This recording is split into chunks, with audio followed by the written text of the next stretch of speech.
Entramos agora aqui ao vivo. Desculpem, eu me atrasei um pouco. Peguei um trânsito bem gigante. Mas tô aqui pra gente conversar um pouquinho sobre acretismo placentário, gente. Eu percebi que vocês tiveram bastante dúvidas. Na verdade, não só vocês, eu também tenho. Acretismo placentário não é o tipo de tema tranquilo. A gente precisa conversar bastante sobre ele. A gente teve alguns posicionamentos nacionais e alguns posicionamentos internacionais sobre atuais que valem a pena serem conversados. Lembrando que hemorragia pós-parto é a principal causa de morte materna aí no mundo. E a gente tá acostumado aí com o ABCD da atonia, né? A gente tá acostumado com cuidar de um monte de patologias, e quando a gente se depara com um acretismo placentário, alguma coisa que não tava esperando, a gente fica maluco. Esse foi o objetivo aí de ontem do nosso caso clínico, que é uma placenta aí que invadiu todo o útero, que foi pego de surpresa. Isso pode acontecer com qualquer um de nós.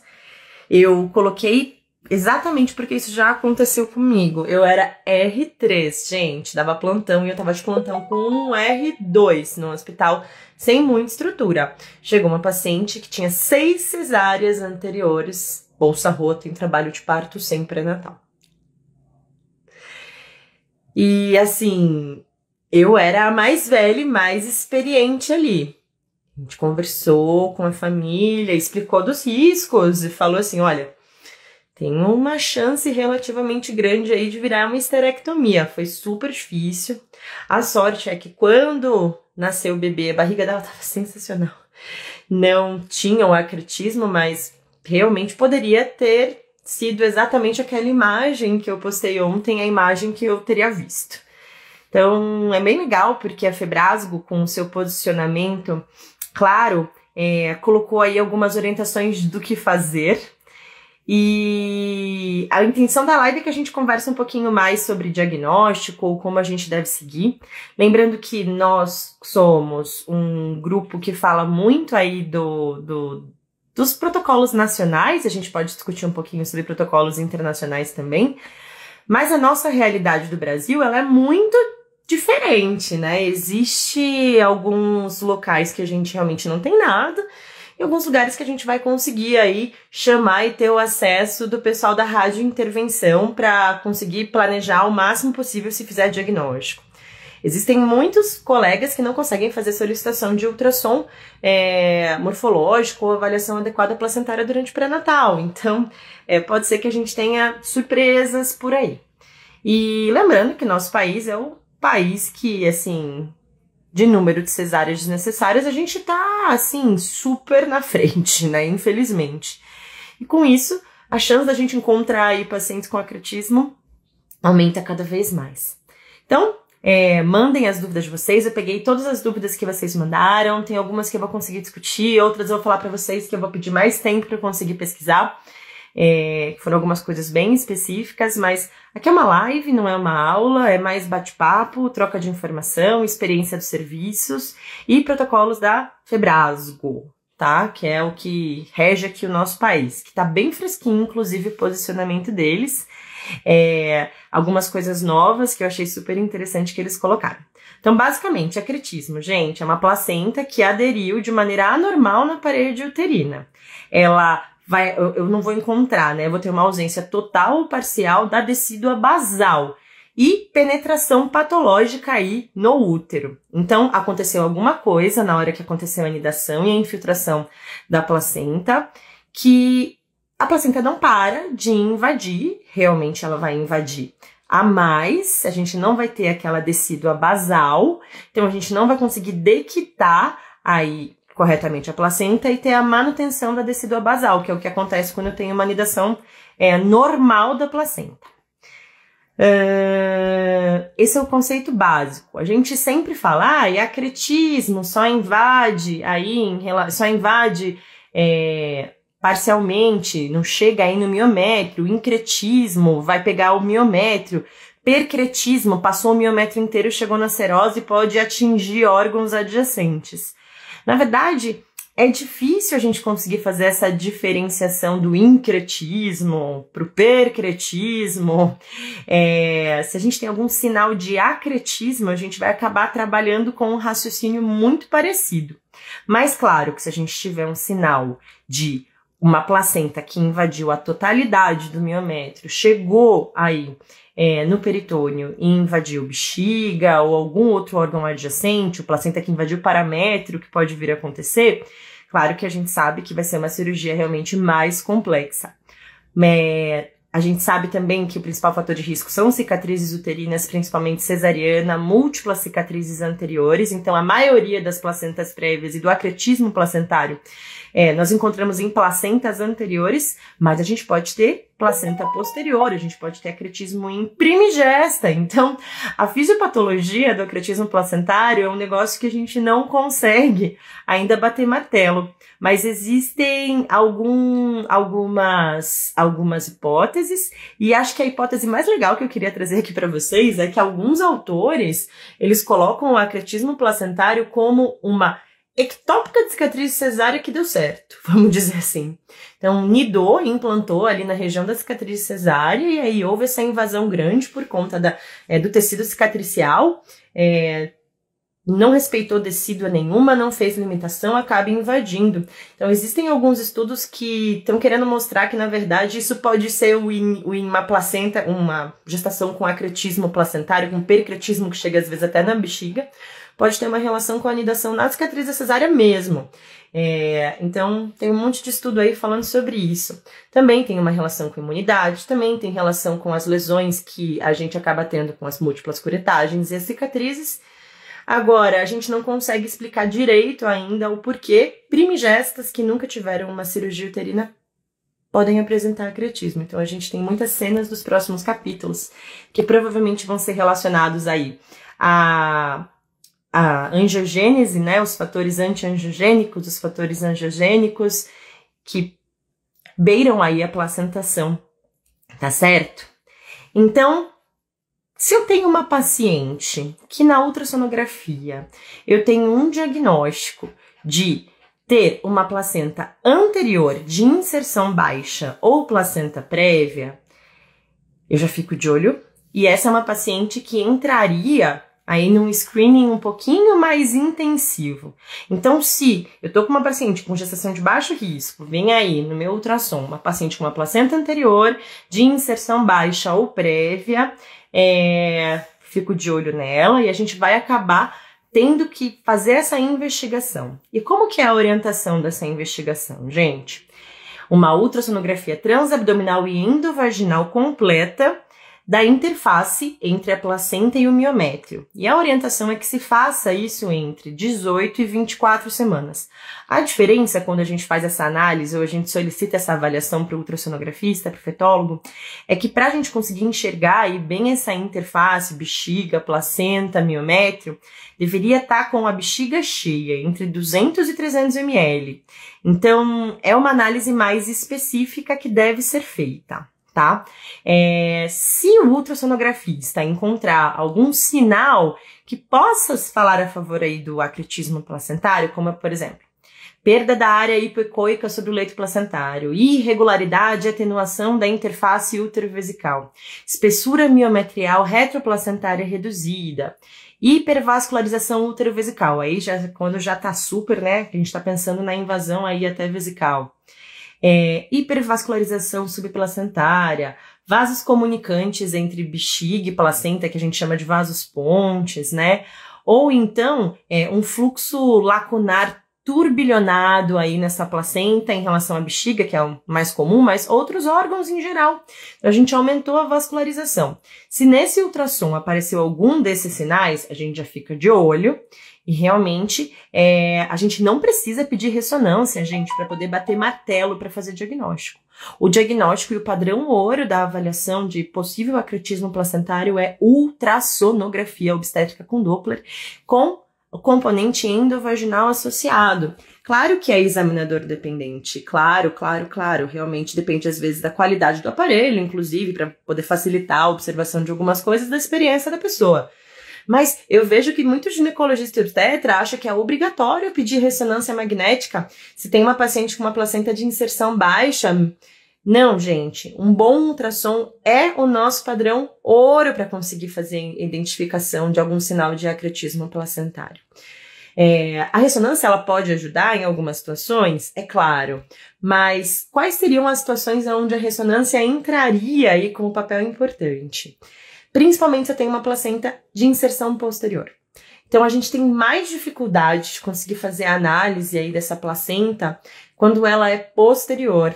Então a ressonância ajuda bastante. E se eu estou suspeitando de invasão do paramétrio, do miométrio vesical ou de porções placentárias lateralmente ou adjacentes a esterotomias prévias. Então assim, a ressonância ela tem um papel mais pontual, se eu estou suspeitando de alguma coisa mais específica. Ressonância não é obrigatório sempre, tá, gente? Ressonância é um exame que se a gente conseguir fazer, eu tiver dúvida, ou o ultrassom não foi claro, ou até o ultrassonografista sugerir a complementação, a gente pede. Mas eu percebo que chega, é suspeita de, é uma placenta prévia com cesárea anterior, vamos pedir uma ressonância. Eu lembro que durante a residência vinham muitas placentas prévias com possibilidades de acretismo lá pro HC, e há 13 anos atrás a gente fazia basicamente muita ressonância e fazia ultrassom, o pessoal do ultrassom de lá é incrível. E quem fazia era a professora Maria Okumura, que é fantástica. E pedia-se normalmente a ressonância junto. E o ultrassom da Maria Okumura era 20 vezes melhor na análise do que a ressonância. Então, assim, acreditem, sabe? Se a gente conseguir ter um bom ultrassonografista, uma pessoa que consiga fazer essa avaliação, é muito melhor. A ressonância, ela superestima às vezes. Então, diversas vezes, Maria Okumura falava assim, olha, não tem. A ressonância vinha, tem. Aí entrava toda a equipe da rádio, tudo, né? E a placenta saía na mão. Eram coisas que eu vivi e que me fazem respeitar cada vez mais realmente o fetólogo, que sabe aquilo que está fazendo, bem treinado. Ele é muito melhor do que a ressonância, sem dúvida. Gente, o que tem aí nessas orientações de como a gente deveria tratar aí um acretismo placentário? Se eu conseguir fazer o meu diagnóstico ao longo do pré-natal, sucesso, eu vou tentar programar esse parto, que é o nosso principal objetivo, a gente chegar já armado para a gente não ser surpreendido por um sangramento, evitar que ela entre em trabalho de parto, não tem um cenário de emergência. Então a gente vai pedir uma retaguarda para uma maternidade terciária, que tenha no mínimo banco de sangue, UTI materna e fetal, tá? De preferência com rádio intervencionista, para tentar fazer a oclusão temporária das ilíacas internas, seria sensacional, né?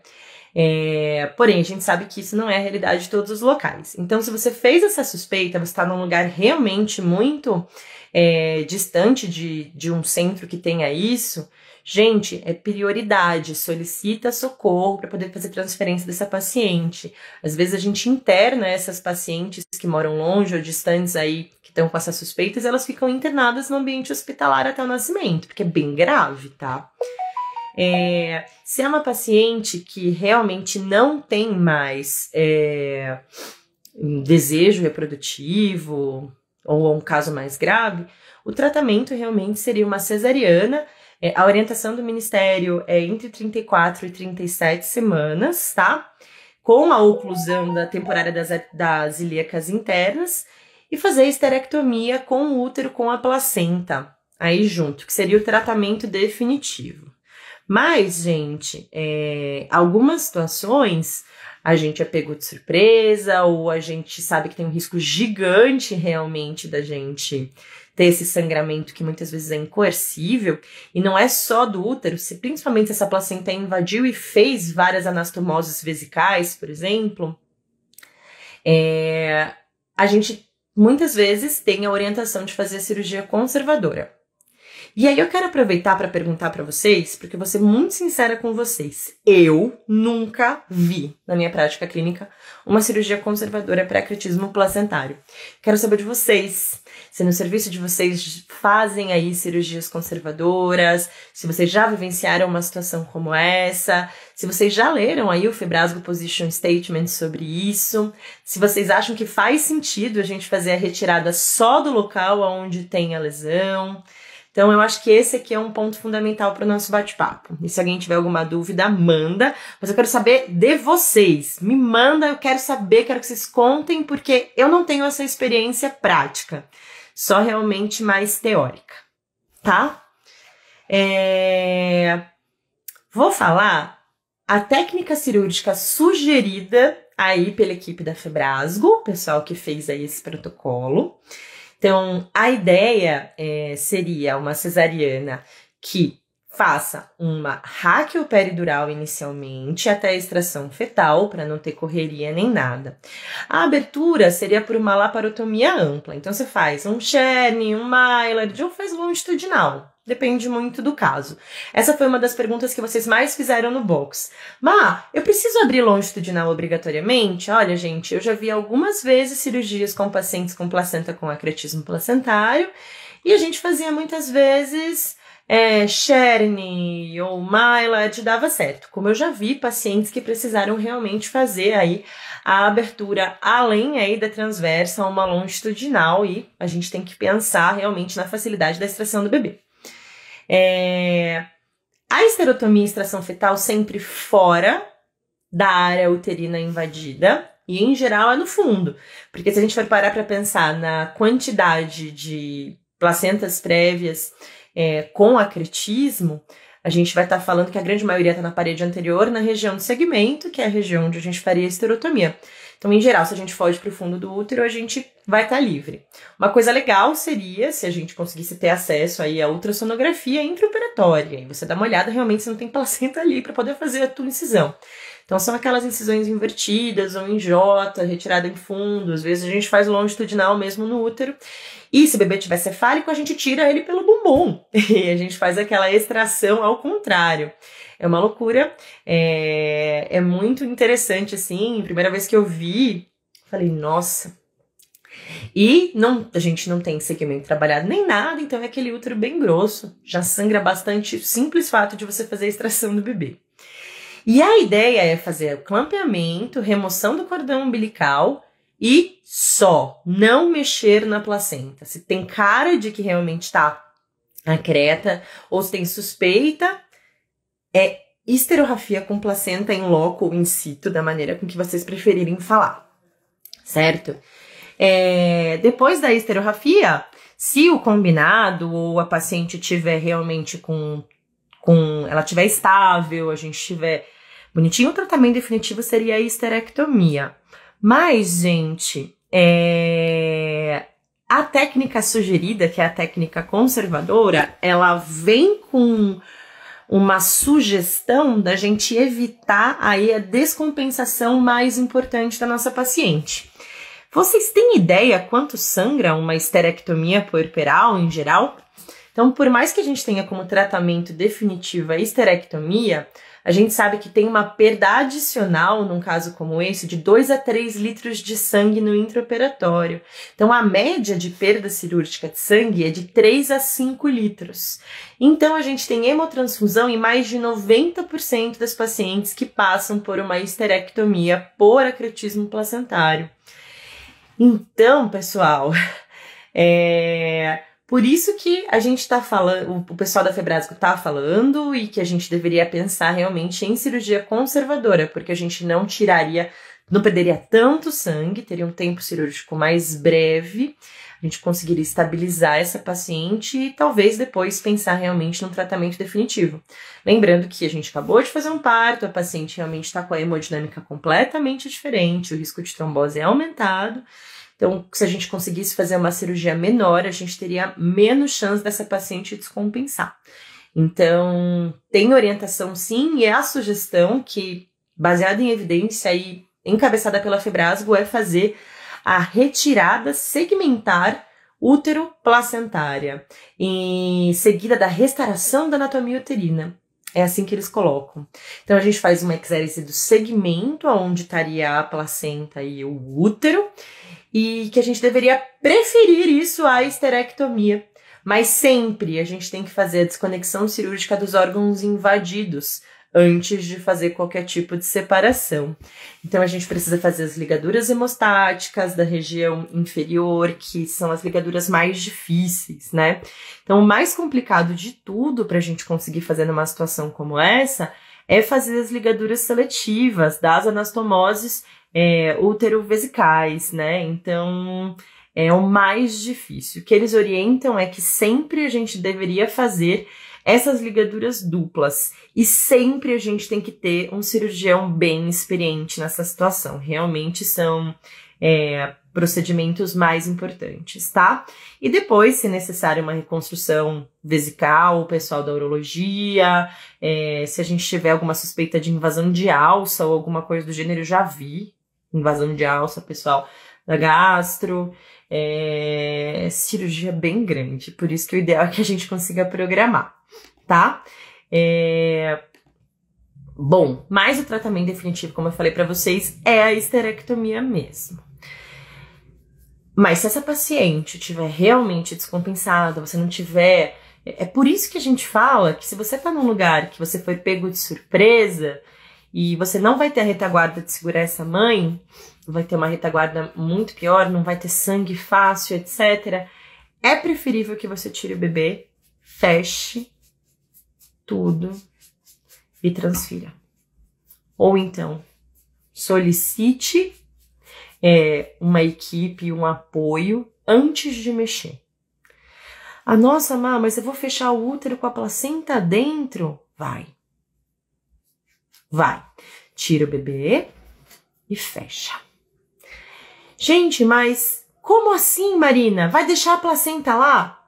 Em casos extremamente selecionados, a orientação é até deixar mesmo. Quando tem um risco elevadíssimo de sangramento descomunal, a gente fala que sempre que a gente tem uma invasão muito absurda, uma troca muito grande vascular, a gente tem uma chance muito grande de uma rápida instalação da tríade letal, que eu comentei com vocês nos stories, que é coagulopatia com acidose metabólica e hipotermia, a paciente morre. Então, esse não é o nosso objetivo. Então, se você está numa situação onde você não tem segurança ou não tem estrutura, você para e respira. Porque, às vezes, o não mexer é o que vai salvar essa paciente. Tá certo? A gente acha que a gente tem que resolver tudo, tem que operar tudo, mas eu vou deixar a placenta lá dentro. Vai deixar a placenta lá dentro. Vai fechar aí esse útero e depois vai ou transferir ou encaminhar essa paciente para um lugar onde tem estrutura. Aí sim ela vai ter muito mais chance, senão a gente vai ter muita chance de perder a paciente. Então olha só a orientação da Febrasgo. Histerotomia e extração fetal fora da área do útero invadido, seguidos de histerorrafia com placenta in situ e laparorrafia. Reabordagem definitiva, segundo tempo, dentro de 1 a 2 semanas, gente. Dentro de 1 a 2 semanas. Por quê? Existem modificações que vão acabar acontecendo nessas próximas semanas que vão facilitar muito a dissecção tecidual. Então, a gente sabe que depois de retirar o bebê, o útero voltando, a parte hormonal alterando, reduz a possibilidade de sangramento na nossa abordagem definitiva. Então, essa é uma paciente que vai precisar realmente estar estável. Então, tirou o bebê, não mexe na placenta para não aumentar sangramento e não correr o risco de entrar nessa tríade letal. Perfeito, gente? Então, basicamente, essas são as orientações. Aí eu vou ler para vocês o que tem aí no protocolo da Febrasgo sobre acretismo extremamente grave. Essa é a maneira com que eles colocam. Avaliado como impossível ou de altíssimo risco para hemorragia incontrolável. Manutenção da placenta in situ é uma conduta aceitável e de exceção. E eles comentam, inclusive, que a gente mantém e deixa a placenta lá. O ideal é usar útero tônico, sutura uterina compressiva, compressão uterina com bandagem, ligadura vascular e embolização arterial podem ser associadas até o procedimento. Mas isso com planejamento muito prévio, um lugar onde a gente tem uma estrutura muito boa, né? O que vocês me perguntaram muito no box aí é o metrotexato. E o que tem aí no Febrasgo Position Statement sobre o espectro do acretismo placentário? É que quase não se usa mais metrotexato nesses casos. Então, a gente deixa a placenta lá e não faz normalmente o metrotexato. A gente tem que individualizar casos específicos, mas a orientação é que não se recomenda mais a utilização do metrotexato. E se por um acaso, depois de um tempo, a gente vai com a paciente estável, a gente pode fazer uma histeroscopia para tentar aí fazer a ressecção tardia do material ovular. Tá certo? Então, essas seriam as orientações aí do novo protocolo da Federação Brasileira das Associações de Ginecologia e Obstetrícia.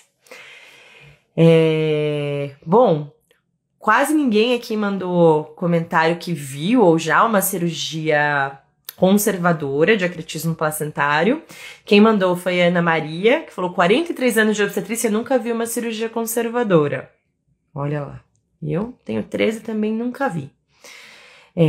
Mas eu achei bem interessante e faz sentido do ponto de vista de manutenção aí da estabilidade hemodinâmica da paciente, né?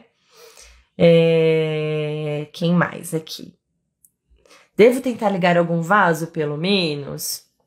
Olha, a orientação aqui pode ser associado com embolização arterial, útero tônico, algumas bandagens. Quando eles colocam bandagens, é quando a gente entra com uma bandagem ao redor do colo do útero, se a gente tiver anatomia para isso, né?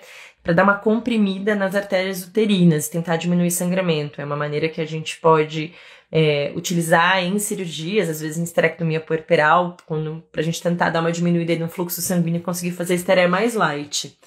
Mas não é uma coisa obrigatória.